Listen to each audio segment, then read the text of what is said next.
Bienvenidos amigos de The Nerds y No Tan Nerds. Estamos ya de regreso, ahora sí los tres. Bueno, seguimos en remoto, sabemos que todavía esto de la pandemia no se termina, pero estamos con un programa que ya se nos comían las habas por hacer. Pero antes de todo, vámonos a la realidad.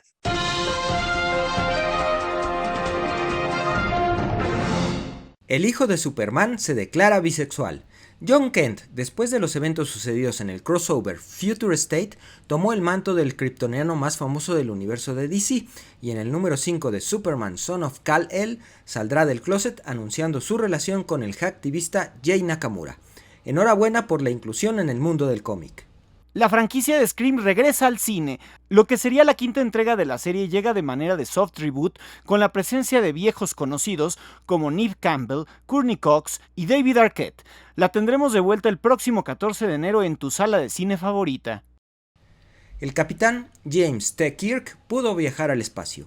Así es amigos, William Shatner, de 90 años, quien interpretó al Capitán Kirk en la serie de Star Trek, pudo hacer realidad su sueño de viajar al espacio en un vuelo de Blue Origin, la compañía de Jeff Bezos.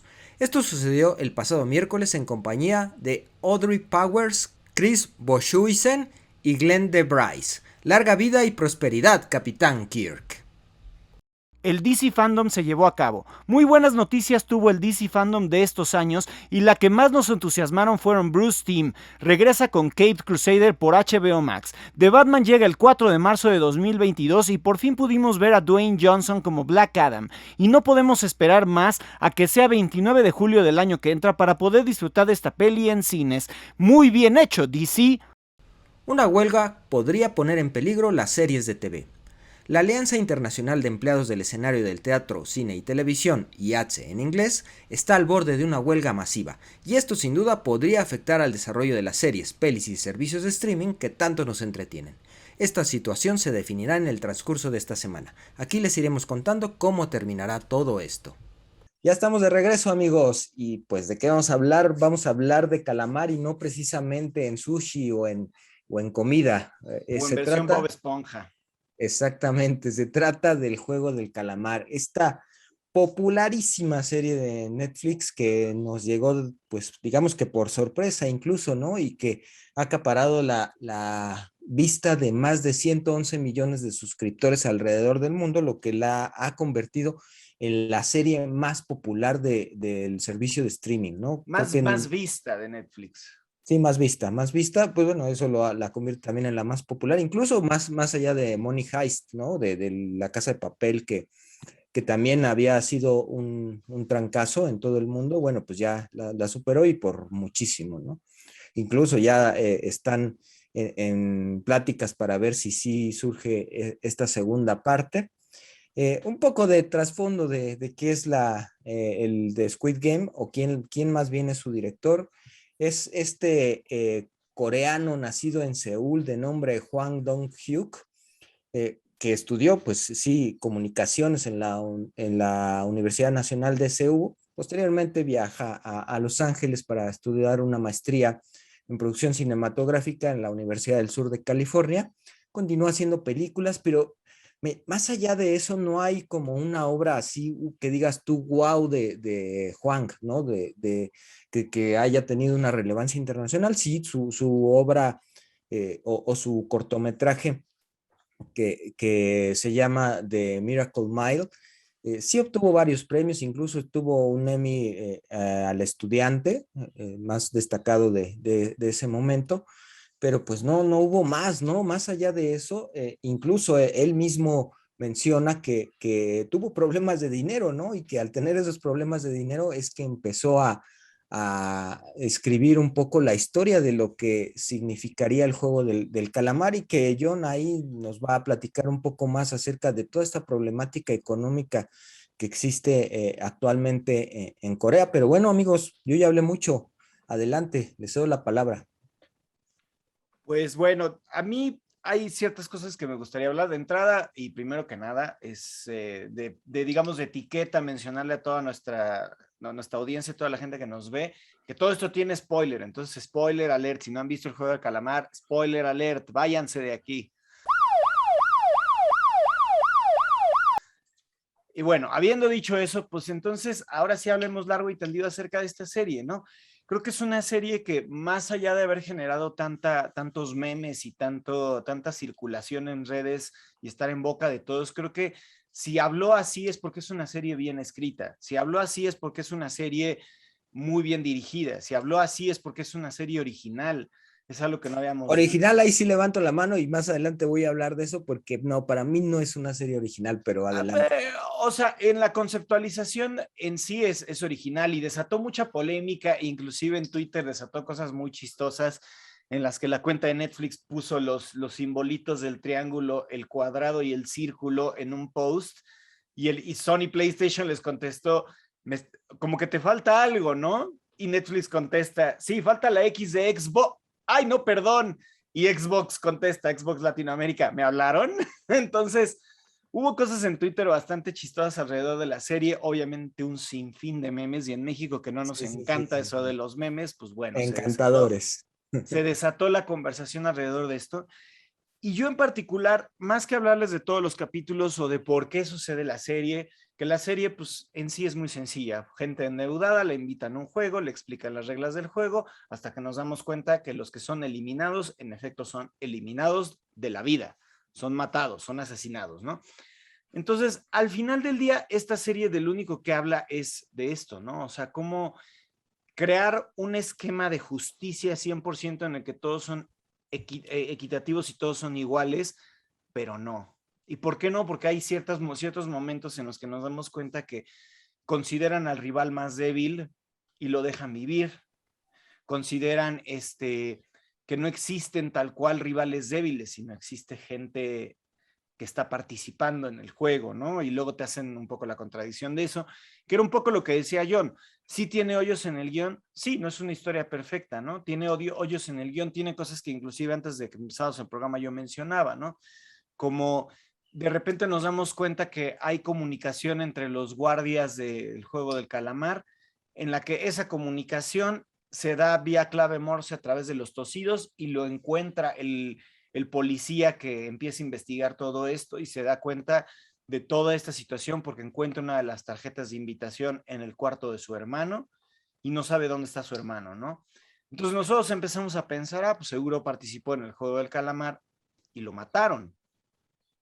Y la realidad es que después nos damos cuenta que no, que él sí participó en el juego del calamar, pero lo ganó.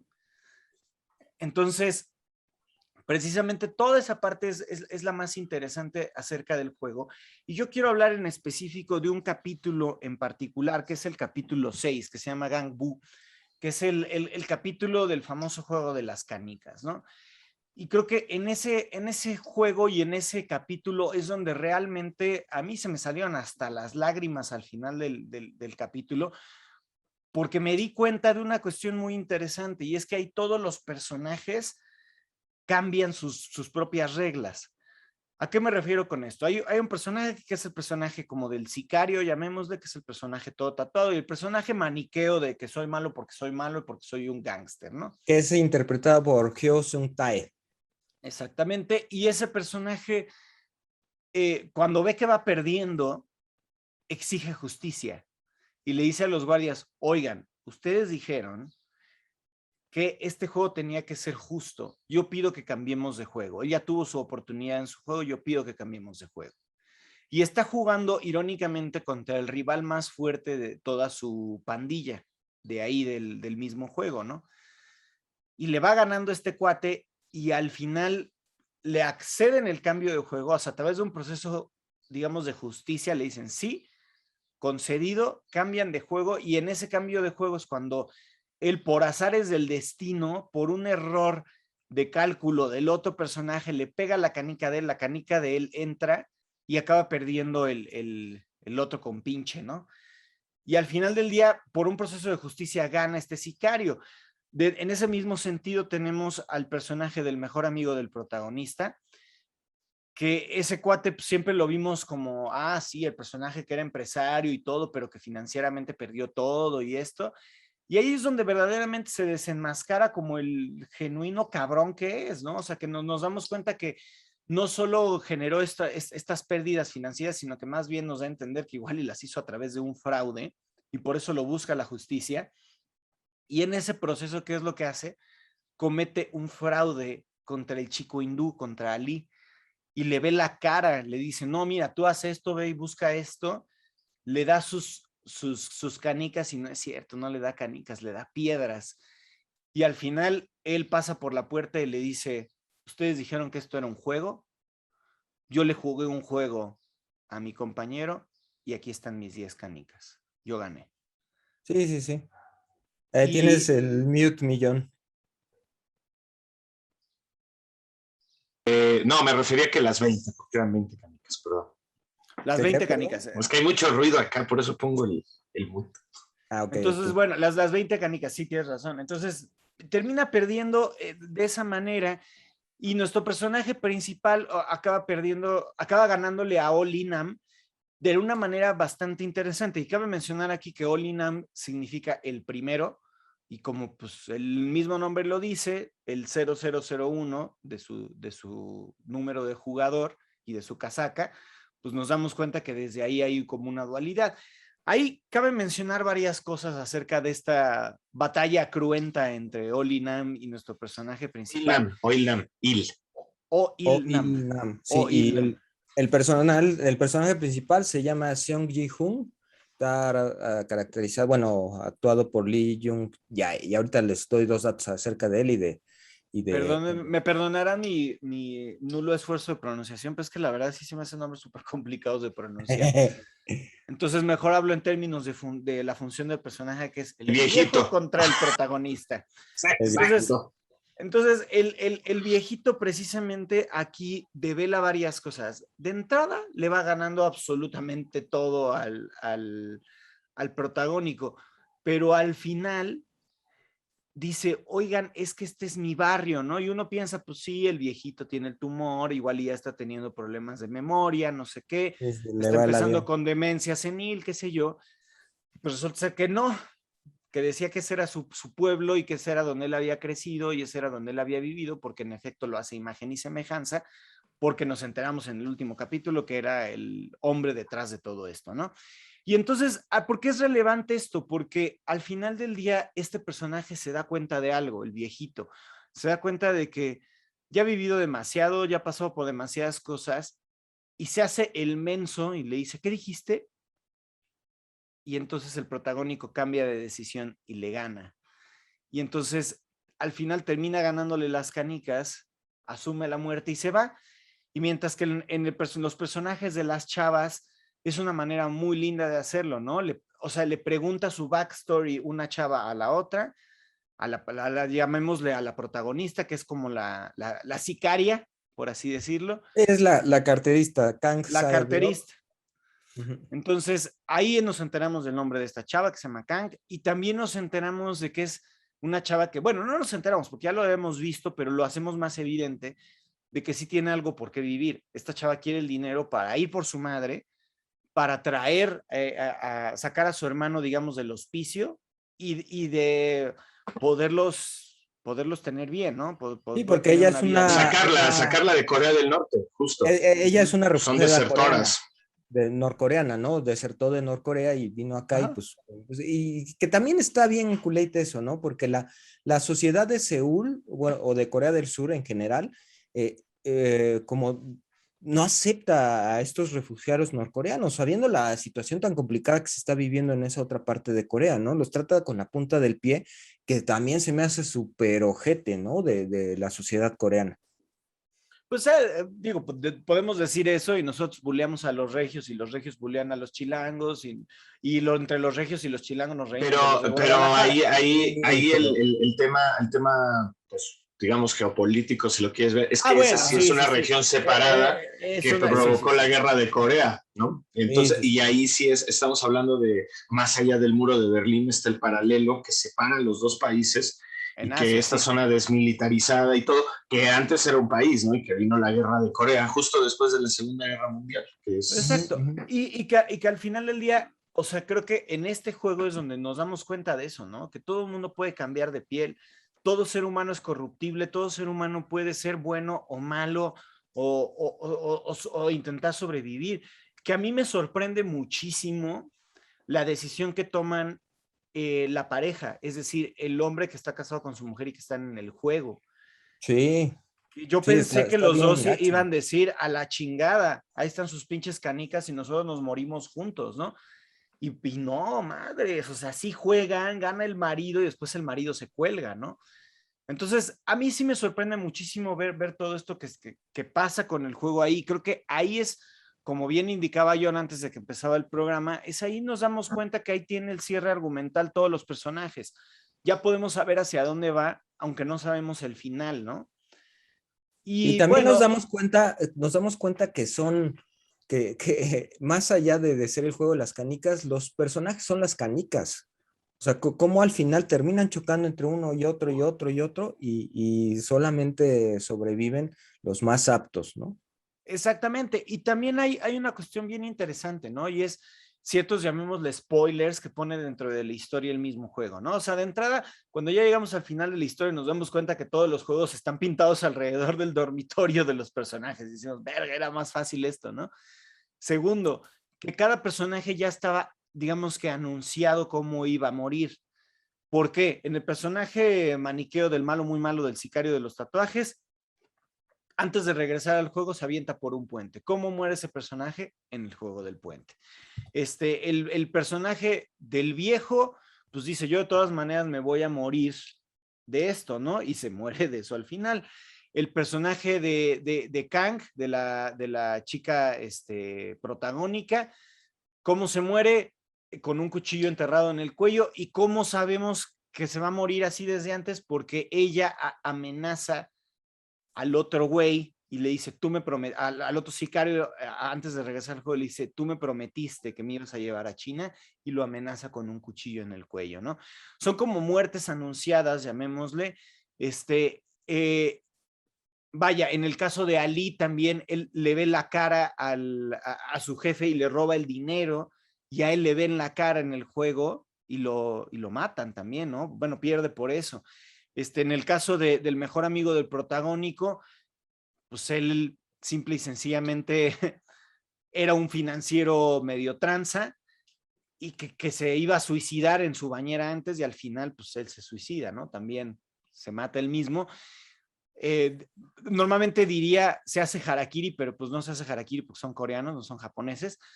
Y también un dato interesante de mencionar, el hombre de las cachetadas, ese personaje es el personaje principal de Tren a Busan, que es una de las mejores películas de zombies del cine coreano. Se las recomiendo mucho que la vean. Me parece que es un gran actor. Y la verdad creo que yo menciono ese juego porque es el análisis psicosocial más grande que hace el juego, en cómo cada personaje puede cambiar de piel, cada personaje es corruptible, como ya se los mencionaba, cada personaje da un cambio drástico y nos damos cuenta que la sobrevivencia nos lleva a eso, ¿no? Nos lleva a tomar decisiones que no pensaríamos, ¿no? Como la decisión de la pareja de sí jugar. Yo no hubiera jugado, yo hubiera dicho, no, a la chingada, mátenos a los dos y se acabó, ¿no? Yo no tendría el corazón para tomar una decisión de mi vida por sobre la de mi pareja, yo no podría hacer eso. No sé si ustedes, amigos. Yo sondeé en Instagram, ¿le entrarían? Y mucha gente me sorprendió que más del 70% me contestó que sí le entraban. Y yo dije, madres, Está qué cañón. A huevos de ver, la gente, está cañón. ¿Tú qué viste, John? ¿Qué te parece? No, bueno, definitivamente. Bueno, el dato curioso, al final, Juan Dong-hyuk, director de la serie, sí lo ha expresado. Todos los nombres, absolutamente todos los nombres, son personas reales que existieron en la infancia del director, ¿no? Todos. Entonces, es cotorrísimo que eso. Digo, al final él empezó a trabajar en 2008 en el Juego del Calamar. Y en el 2008, bien que mal, no había la situación que hay en Corea ahorita. Estamos hablando de que desafortunadamente hay cerca de 400,000 prestamistas, lo que ustedes vieron, ¿no? En los primeros episodios del juego hay 400,000 prestamistas de segundo nivel, como le llaman, porque primer nivel pues son bancos y demás. ¿Cuál es la realidad ahorita en Corea? Que Corea tiene tasas de interés muy bajo, ¿no? Cualquiera podría decir, pues están perfectos, pero no, eso ha conllevado a que la sociedad se endeude y por eso creo que esta gran alegoría que hace el juego del calamar es, pues no hay como que problema de tener el tema de bajos intereses, pero no hay una educación crediticia. Entonces, como lo podemos ver del protagonista, él tiene que recurrir a apuestas y demás porque pues lo despiden de una fábrica de partes automotrices. Y es curioso porque en 2009 hubo un despido aproximadamente como de 2.500 empleados de una empresa. Entonces, ahí es a donde tú te das cuenta de que él tiene que hacer un negocio alterno y aún así no le da, ¿no? 40% de las personas que tienen negocios propios en Corea se identificaron perfectamente con este personaje. Dijeron, no, es que esa es mi vida. Ahora, ¿qué es lo que sucede?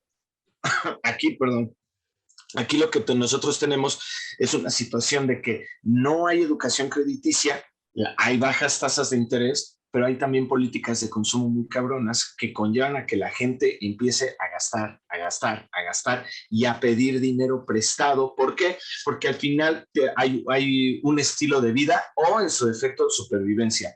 Uno de los datos yo creo que más desgarradores que pude leer fue un departamento en Seúl te cuesta en promedio $1 millón. $1 millón que es totalmente inasequible para para el 90% de la población, ¿no? Y sobre todo la brecha que existe entre ricos y pobres. Desafortunadamente hay muy pocos ricos, no sé si les suena, ¿no? Para los que viven en México, hay muy poquitos ricos y la gran vastedad de Corea del Sur, pues sí, vive gente que, si bien que mal, no es pobre, sobrevive como al día. O sea, tienen para comer, pero tienen el día.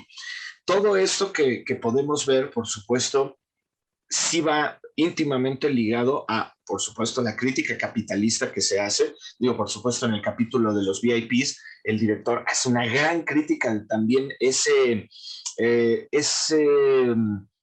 que no le quiero llamar imperialismo como tal, pero sí esa relación que hay con Estados Unidos, porque al final, si se dan cuenta, no sabemos de dónde son los VIPs, pero todos hablan inglés, ¿no? Y No, es justamente y no, esa influencia que hay. no solo eso, mano, porque también nos damos cuenta que no es un juego que se juegue solo en Corea. O sea, Exactamente, es algo que que pasa en seguramente todo tiene el mundo. réplicas como las escuelas de Harry Potter, ¿no? ¿Tú crees que es Sí, la única que hay y de repente es, chinga, ¿no? ¿No? sí. Y aquí también otra cosa que hay es Seguro en los México, en vez ancianos. de Hogwarts o de Durmstrang, sería la escuela del mago pedorro, ¿no? Y estaría en Ciudad Neza, ¿no? Algo así, no, justo.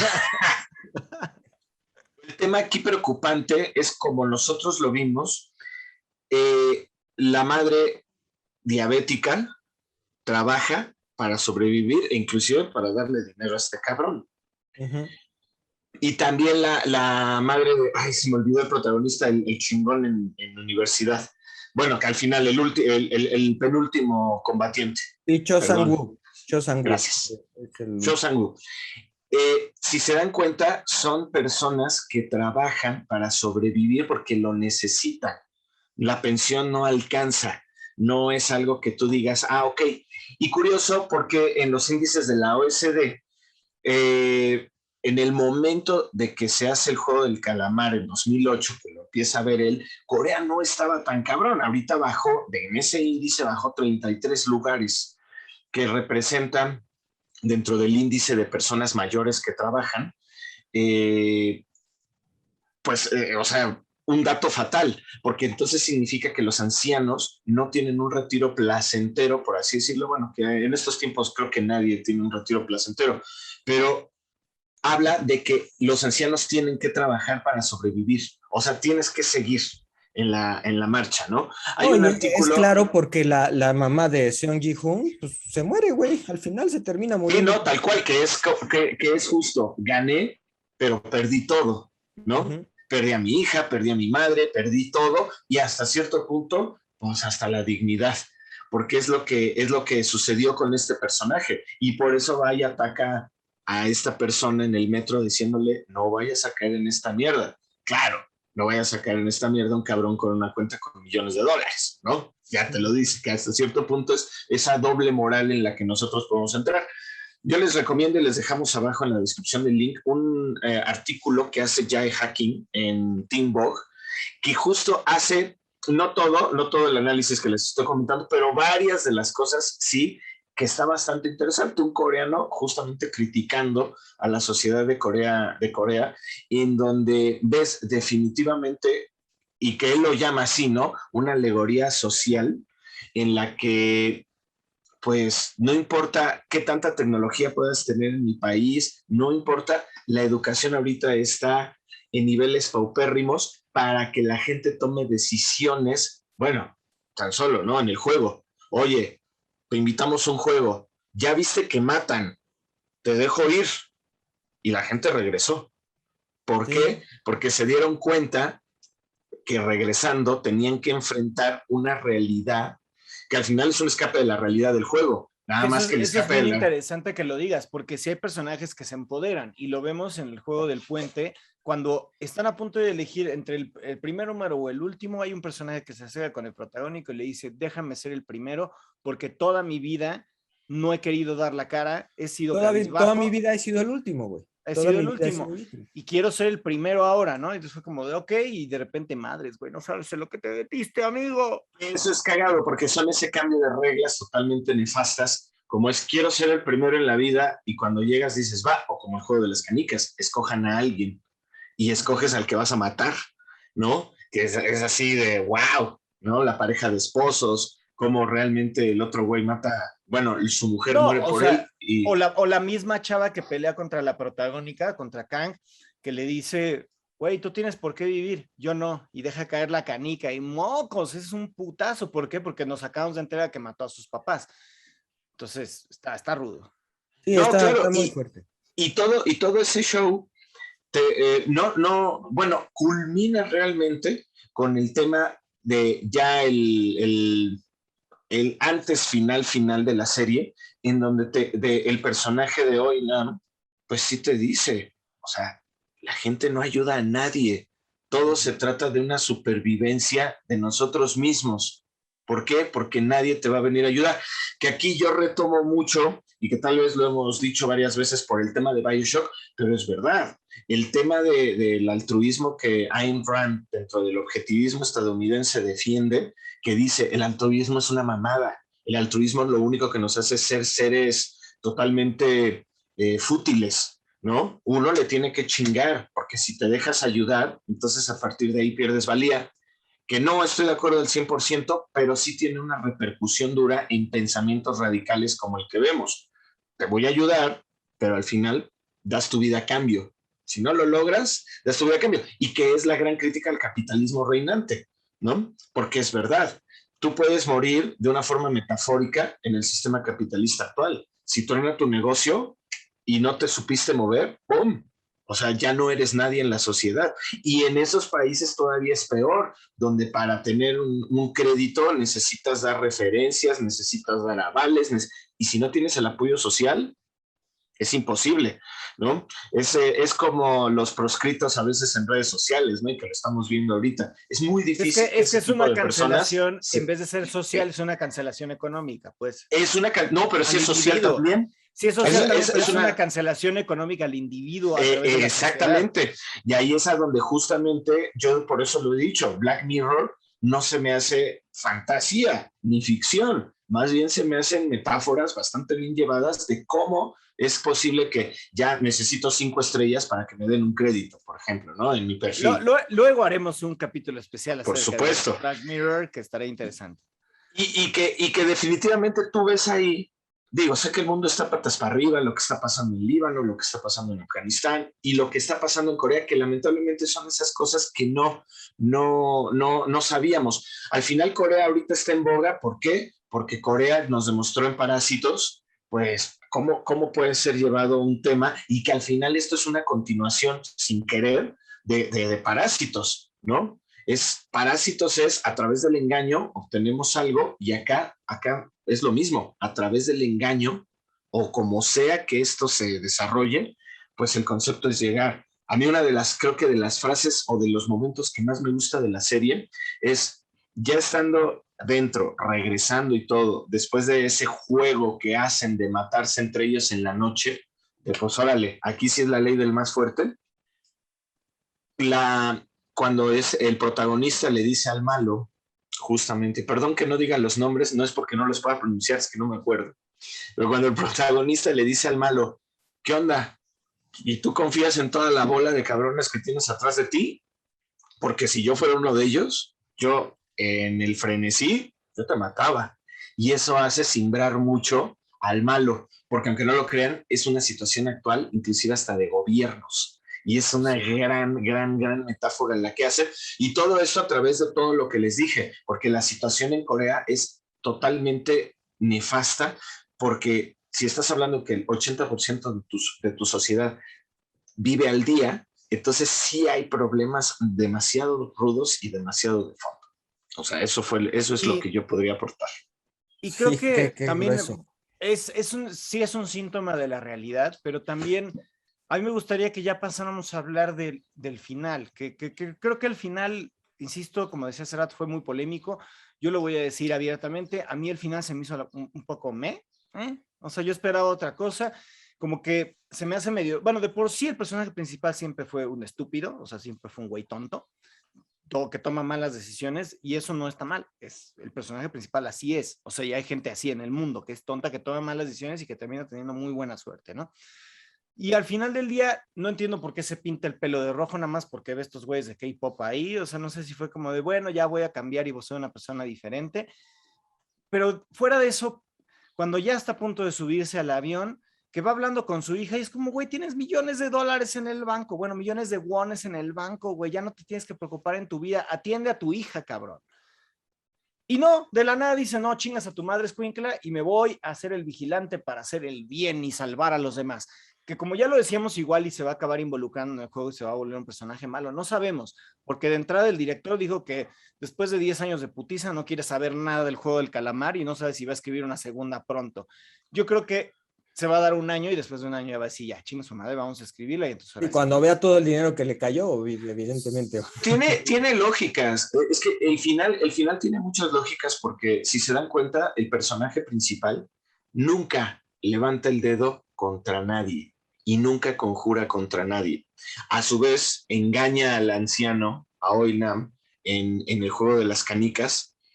Y el problema es ese, ¿no? Que cuando se da cuenta que el viejito sí lo sabía, que lo estaba engañando, y aún así el viejito le dice, vas, no hay pedo, ¿no? Exacto, o sea, Órale. es que es el personaje bueno, por eso, o sea, Pero si te es das que cuenta, cae en ahí, maniqueísmos, güey, o sea, es el bueno ahí muy malo y el es, malo muy malo. no, claro, no, y por supuesto, pero ahí te das cuenta tú que en el final te dicen a ti como espectador, aprende del pedo y, y ahí sí, metafóricamente, regreso al pedo metafórico, porque todo es una metáfora, es todas las guerras que han habido en la humanidad es para que tú estés aquí vivo.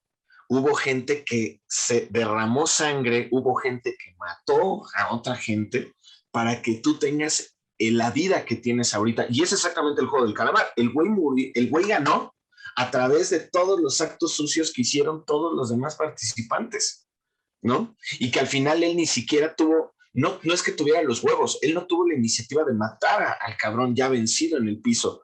Lo que hizo Ajá. fue decirle, ¿sabes qué, güey? Vamos, agarra el pedo y terminemos con esto. Y el güey dice, no, el güey también lo pensó desde una forma más cabrona. Fue, este güey lo conozco como es, ayuda a mi jefa. Bueno, no lo dice Ajá. así, ¿no? Pero es, me muero yo Pero lo porque sé que asume, tú sí vas a hacer algo cosa que coherente. sucede, cosa que Sí, sucede. todo por Pero bueno, supuesto. Bueno, y ya para terminar un poco este programa, amigos, como les decía al principio, yo no creo que sea una serie original. Bueno, más allá de creer, no es una serie original, así de sencillo. Hay tres historias en específico alrededor de todo esto, en las que incluso el mismo Juan se destapó en una entrevista que le hicieron en Enemy, en la que dijo que se inspiró, ¿no? Bueno, se inspiró, ¿qué tanto podemos decir que es inspiración o es robo, ¿no? El primero de estas historias, o esta película más bien, es Battle Royale, está dirigida por Kinji Fukasaku, japonés.